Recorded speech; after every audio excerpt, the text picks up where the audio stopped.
Svinjetina kare ili kremnadli bez kosti oko 600 do 700 grama. Narezati na tanke trakice.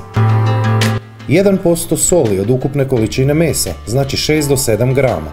Samo 10 grama senfa.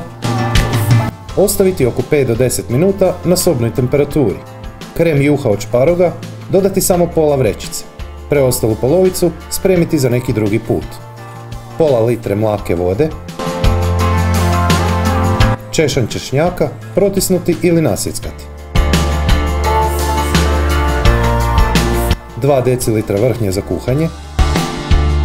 Malo muškatnog oraščića. Papar.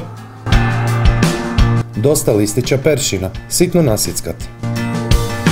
Odlična opcija je 50 grama plavog sira s plemenitom pljesni.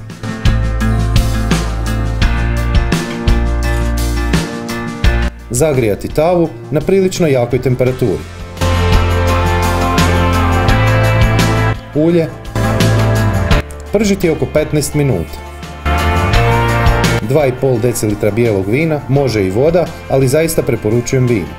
Reducirati poklopljeno oko 15 minuta uz povremeno miješanje.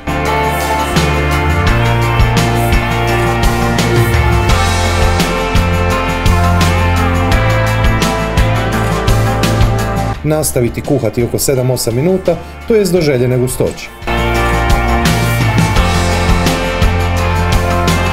Ispod svakog mog videa niže u opisu je pisani recept, opis sastojaka, postupak i savjeti koji nisu stali u video.